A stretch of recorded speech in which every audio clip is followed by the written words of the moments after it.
Hello mga Spark, kamusta kayo? At sa vlog natin mga Spark, pag-uusapan natin ng mga dahilan kung bakit biglang naghabol sa iyo ang isang lalaki.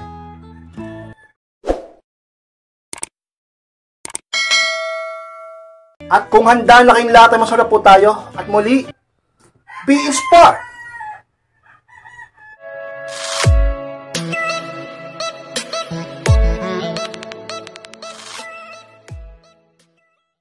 At ang unang dahilan kung bakit biglang naghabol sa iyo ang isang lalaki, dahil ang totoo, hindi niya kayang mawala ka.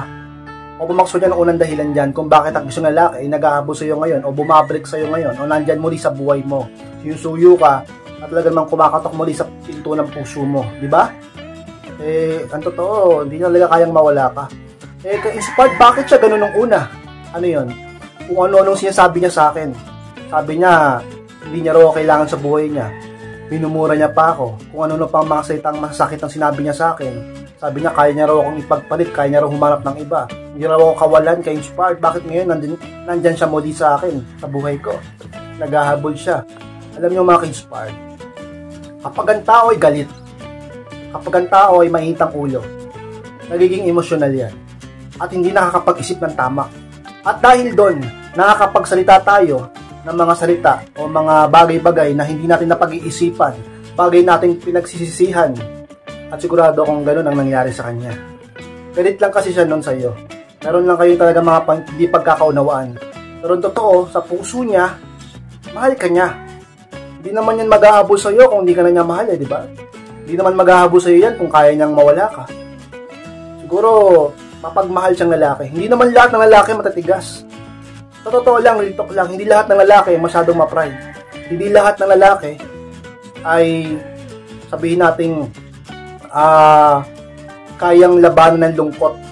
Diba? May mga lalaki ring natapos ang buhay nila. May mga lalaki ring nasisira ang buhay dahil sa pag-ibig. May mga lalaki ring nababaliw dahil sa pag-ibig. Sa pagkatao din yan. Diba? Akala ng iba, porket lalaki, malakas, matibay. Hindi ka inspired, yung ibang lalaki. Hindi rin ganon. At isa yun sa mga talaga namang paltandaan at dahilan na siya ay talaga namang hindi na kayang mawala ka. Dahilan kung bakit siya ang isang lalaking nag-ahabol pa rin sa iyo ngayon, ka-inspired. At ang pangalawang dahilan mga ka-inspired kung bakit biglang nag-ahabol sa iyo ang lalaki, dahil hindi niya na kayang pagkamis sa iyo. Yan ang pangalawang dahilan mga ka-inspired kung bakit ang isang lalaki bumabalik sa iyo ngayon, nag-ahabol sa iyo ngayon. Namimiss ka na. Kaya nga diba sabi ko sa inyo, kapag ang isang lalaki, ano man ang dahilan kung bakit siya di nagparamdam o na lumayo sa iyo, huwag kang maghabol. Huwag mo pagpilitan sa sarili mo, huwag kang mangulit. Huwag kang magpakabaliw.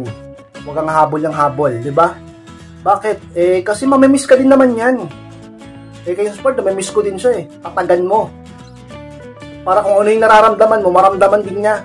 Hindi yung ikaw lang makakaramdam ng ganyan. Kasi pag nalulungkot ka, hinabol mo siya, imbis na malungkot din siya dahil marirealize niya yung halaga mo, hindi na lang kasi nakita niyang low value ka dahil nag-ahabol ka. Di mo siya binigyan ng pagkakataong malungkot para sa'yo. Di mo siya binigyan ng pagkakataong mamiss ka. Di mo siya binigyan ng pagkakataong makapag-isip-isip. At hindi mo siya binigyan ng pagkakataong maramdaman ang halaga mo dahil nagpakabaliw ko sa kanya. Dapat magpakita ka ng value sa sarili mo. Manahimik ka. Mag-no contact ka. Huwag ka magparamdam. Huwag ka maghabol. Huwag mong pakitang baliw ka at huwag mong pakitang takot ka. Upang ang isang lalaki ay bumaba ang pride at makapag-isip ng mabuti. At sa katagalan ka-inspired, maramdaman niyang halaga mo. At kapag nangyari yon, mamimiss ka niya. Hanapin ka niya at sigurado sa katagalan babalik yan sa'yo at muling maghahabol sa'yo. Sa isang dahilan kung bakit siya nandyan sa'yo, ka-inspired. At ang pangatlong dahilan ka-inspired kung bakit biglang naghabol sa'yo ang isang lalaki, dahil alam niyang sa'yo lang siya sasaya. Yun ang pangatlo ka-inspired. Ano yung ka-inspired? Alam niyang sa akin lang siya sasaya. Alam nyo, hindi man showy ang ibang lalaki o hindi man nila palagi sinasabi, pero sa puso namin, alam namin totoo. Diba? Siguro yung lalaki na yan, sobrang ligaya sa iyo. May mga bagay kayong hindi pagkakunawaan, may mga bagay kayong hindi pagkakaintindihan, may mga bagay kayong hindi na pagkakasunduan, pero alam niya sa sarili niya na maligaya yan sa iyo. Doon naman talaga sa relasyon Hindi man puro saya, hindi puro ligaya, hindi puro success. Dumarating talaga mga pagkakataon, nalulungkot, nag-aaway, nagtatalo. Minsan hindi na pag-uusapan kasi pinapaira lang ego, ang pride, nagpapataasan kung sinong tama o mali. Pero sa mga puso nyo, mahal nyo ang isa't isa. At ganon din ang isang lalaki. Ang totoo, kaya isa yun sa mga dahilan kung bakit siya naghahabol sa'yo, bumabalik sa'yo ngayon. Dahil ang totoo, maligaya sa'yo yan. Nagtatalo lang talaga kayo minsan. Alam niya sa sarili niya, sa puso niya, na sa'yo lang siya sasaya. Magiging malungkot ang buhay niya kung mawawala ka. Bakit ganun ka inspired? Siguro, may mga nakita siyang personality sa'yo, ugali mo na nagustuhan niya talaga. Or may mga bagay sa kanya na ikaw lang nakakaintindi. May mga bagay sa buhay niya na ikaw lang nakakaunawa. May mga bagay sa buhay niya na ikaw lang ang nakakapag-unan, di ba? O, ikaw lang ang kayang tumagal sa ugali niya. Ikaw lang ang kaya magpangiti sa kanya. Ikaw lang ang kaya magdulot ng ligaya sa kanya.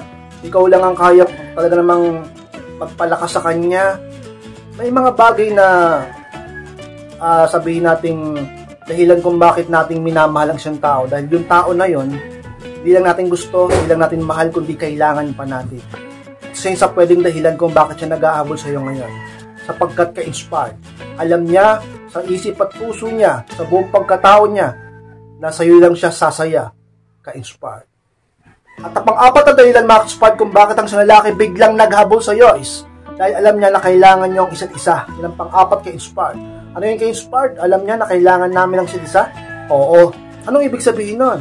Ang ibig sabihin nun ka-inspired ay yun na nga, kayo alam na nagtutulungan kayo or nagkakaunawaan kayo, partner kayo sa buhay.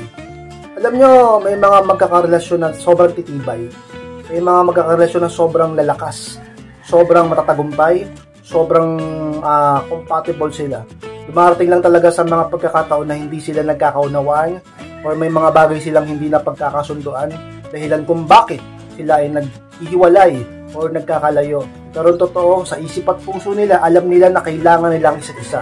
Di po ba ka-inspired? Ganun ka rin naman sa partner mo ngayon? Kailangan mo siya sa kung ano man dahilan. Sigurado ako, isa rin yan sa mga dahilan ng isang lalaki kung bakit siya ngayon naghahabol sa'yo. Alam nung lalaki na yon, aware siya na kailangan mo siya at kailangan ka din niya. Sa kung anumang bagay na nakasanayan nyo, sa kung anumang bagay na meron kayo ngayon sa buhay nyo, sa kung anumang bagay na dahilan niya ka-inspired, kailangan nyo ang isa't isa. At alam niya yon. At kaya siya ngayon nandyan sa'yo. At naghahabol. At bumabalik ka-inspired. At ang panglimang dahilan, mga ka-inspired, kung bakit biglang naghabol sa'yo ang isang lalaki, dahil naiisip niyang hindi na siya makakakuha ng tulad mo. Yan ang panglima at pinakahuli ka-inspired. Ano yung ka-inspired? Alam niya na hindi na siya iniisip niya na hindi na siya makakuha ng tulad ko. Ganyan yan eh. May mga tao kasi na sabihin natin medyo walang bilib sa sarili. Real talk lang. May mga kahit lalaki, maraming lalaking ganyan eh. Walang bilib sa sarili, mababang tingin sa sarili, mababang self-esteem, ang self-confident. At pag nakakuha sila, halimbawa, ikaw napakaganda mo, napaka-sexy mo, napakabait mo, attractive ka, ma-appeal ka, high value ka. Sa mga nakaraan, sa past niya, hindi siya nakakuha ng tulad mo. Tapos biglang ikaw, bilang kang dumating sa buhay niya, napakaswerte niya. Feeling niya, napakaswerte niya na. Feeling niya, proud na proud sa sarili niya dahil merong isang ikaw na dumating sa buhay niya na napakaganda. Maganda ang personality, maganda ang buhay, okay ang lahat. Biglang mawawala ka. Iniisip niya, kaya siya bumabalik, baka di na siya makahanap ng tulad mo. Hindi lang dahil sa mahal ka niya o gusto ka niya, kundi dahil sa siguro practical din yung tao na yon or nanghihinayang din sa isang tulad mo. Ito yan, may mga bagay talagang pinanghihinayangan. Diba? Lalo na kapag nakapag-isip-isip na. Pag galit kasi, diba, nag-aaway kayo, galit kayo, hindi talaga makakapag-isip ng mabuti. Kaya palagi ko sinasabi sa inyo, pag galit ang isa, huwag pumatol ang isa. Pag galit ang partner nyo, iwas na lang kayo, huwag na kayong makipagtalo, makipagbulyawan, makipagsigawan, tahimik ka na lang. Kasi once na makapag-isip-isip yan, bumaba ang emosyon, lumamig ang ulo, makakapag-realize yan. Maiisip niya yung mga sinasabi niyang mali. Kasi makikipag-away ka pa, mamaya kung saan pa kayo mapunta niyan, talo kayo ng talo. Kaya yan, baka nakapag-isip-isip siya, isipin niya, mali yata yung ginawa ko. Baka makuha ng iba yon, baka maligawan ng iba yon, baka mahuli ang lahat, baka maagaw siya ng iba sa akin, baka dumating ang pagkakataon kahit anong gawin ko, hindi niya na ako balikan, hindi niya na ako tanggapin sapagkat nawala ng pag-ibig niya sa akin sa sobrang tagal. Diba? May ganun talaga. Kahit naman ikaw, yung ibang babae lang kung hindi ikaw, pero yung ibang babae, minsan kaya nila binabalikan yung lalaki o hinahabol yung lalaki dahil feeling ng babae, napakaswerte niya dun sa lalaki. Guwapo, matangkad, macho, may trabaho, maganda ang kita, kilala, o sabihin natin yung mga personality o ugali o standard na hinahanap niya sa lalaki, nandun sa lalaki niya yun. At iniisip ng babae na baka hindi siya makakita pa ng iba. Kaya bumababang tingin sa kanyang sarili. Dapat hindi ganun. Lagi kayong maging positibo. Maraming lalaki sa mundo, malawak ang buhay, malawak ang mundo. Huwag kayong mawalan ng pag-asa. Palagi kayong maging positibo. Kung ang isang lalaki binabaliwala ka kahit siya ang gustong-gusto mo, pero sinasaktan ka niya, huwag kang mawalan ng pag-asa. Marami pa dyan, baka makakuha ka pa ng higit sa kanya.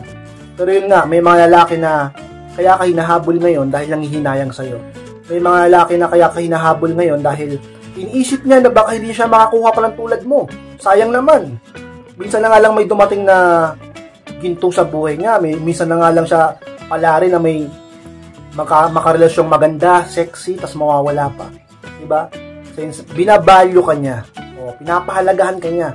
At magandang bagay yun dahil talagang maghahabol sa'yo yan. Ka-inspired.